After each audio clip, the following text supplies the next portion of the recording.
person to move the motion.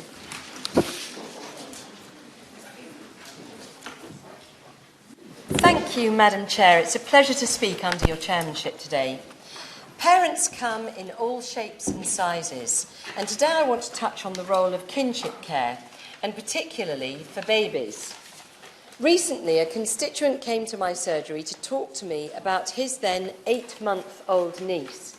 She had been under the care of her grandmother for a couple of months, who was understandably struggling to cope with the needs of a baby. So he and his wife agreed to become kinship carers.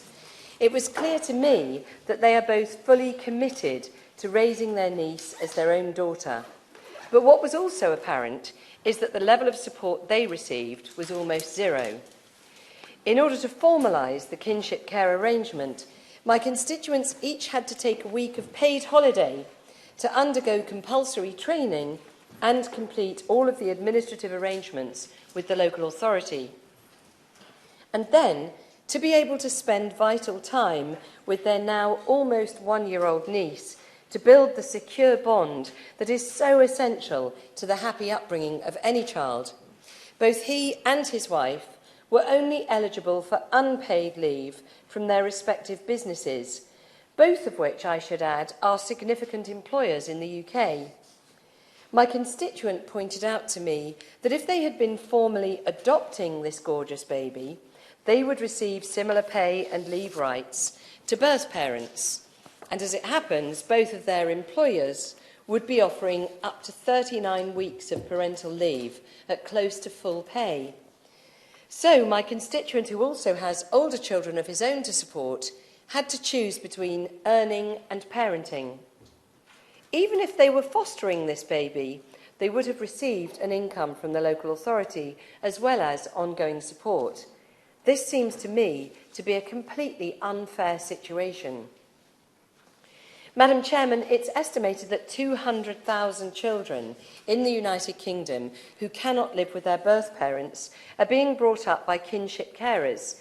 These can be grandparents, older siblings, or other wider family members. In England, surveys suggest that 51% of kinship carers are grandparents. Over 40,000 children in kinship care in the UK are aged 0 to 4 years old. In my work on the government's Early Years Healthy Development Review, we've demonstrated the vital importance of the earliest years of a baby's life. It is in the period from conception to the age of 2, known as the 1001 critical days, that the building blocks for good lifelong physical and emotional health are laid down.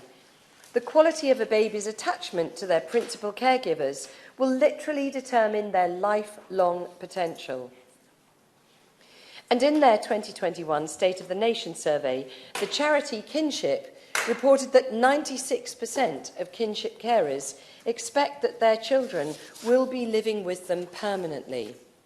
It's clear that the kinship route has a low rate of disruption, offering much greater levels of stability for children than non-kinship foster care.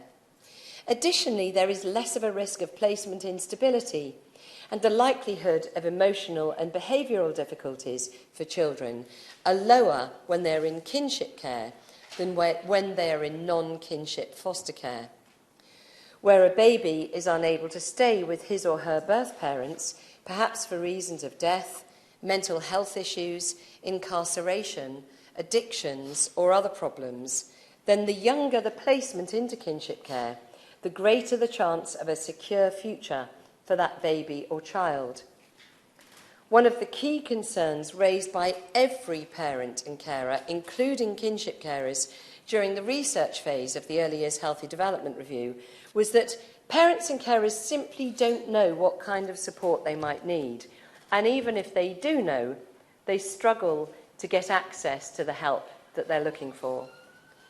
So the vision of the government for the Best Start for Life seeks to address that fundamental challenge by requiring every local authority to publish a Start for Life offer for every new family in England, and to provide universal support for every new family through the Family Hub model.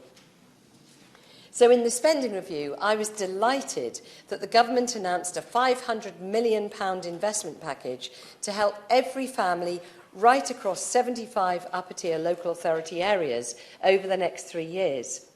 The Start for Life unit is currently looking at how those 75 local authority areas will be selected.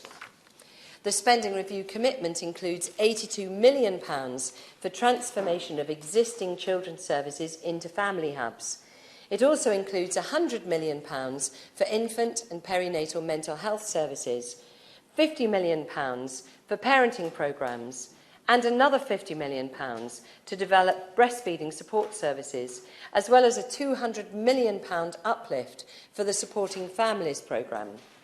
The commitment in the spending review also includes funding for early years workforce pilots to improve the capacity and skills mix of the early years workforce, as well as funding to enable every local authority to publish their Start for Life offer. During the research phase of the Early Years Healthy Development Review, we spoke to a number of kinship carers, hearing directly from them of the extent of the additional practical and emotional support they so often require where a baby or a child going into kinship care has experienced significant trauma and neglect before arriving in their new family.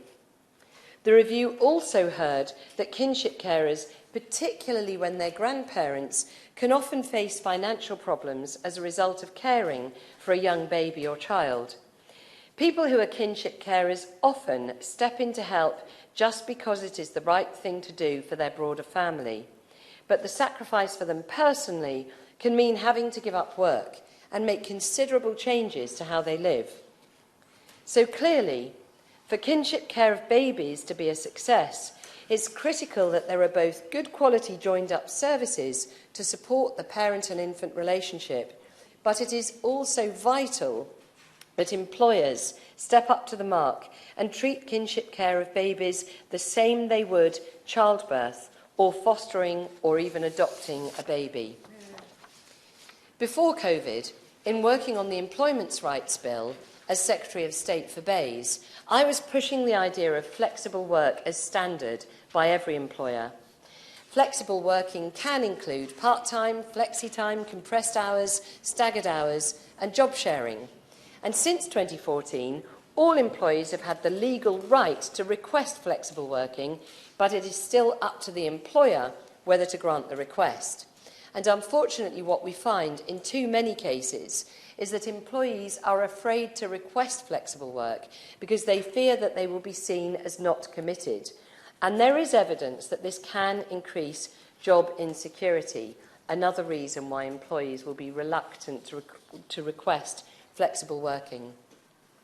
So flexible work as standard would involve jobs being advertised without a specific proposal on the number of hours or the days of the week to be worked. The employee would then apply for the role and would offer the working arrangements that suit them. And it would be for the employer to agree, to negotiate, or to refuse. And particularly as we look to recover post-pandemic, this policy can both reflect the reality of post-COVID preferences supporting the needs of families, but can also support the needs of employers. There is plenty of evidence to suggest that allowing, even encouraging, people to work flexibly can boost productivity, it can increase diversity in the workforce, and it can help general well-being. This would be a win for employers and a win for the quality of life of employees, and I hope that the government will consider the role it can play in our recovery. Not only can more flexible work help our nation's fiscal position and mental health, but it could also encourage more families to consider kinship care or fostering. With so many families struggling and so many thousands of children already in care, a more flexible approach to work could enable many more children to benefit from the security and love of a family environment. I'm aware that my honourable friend, the member for South Ribble, is working on a kinship care parental leave private members bill, and I pay tribute to her for her work in this area and to all of those across the House who recognise what unsung heroes kinship carers really are. So I'm going to end my remarks with a bit of really good news. My constituent has recently been back in touch and has told me that following his story, his employer is considering a review to their employment practices and will be setting up a working group to better consider supporting kinship care. This is great news, and I hope other employers will listen to his story and be inspired to see how they can better support families and kinship carers right across the UK. Thank you. The question is that this House has considered kinship care for babies.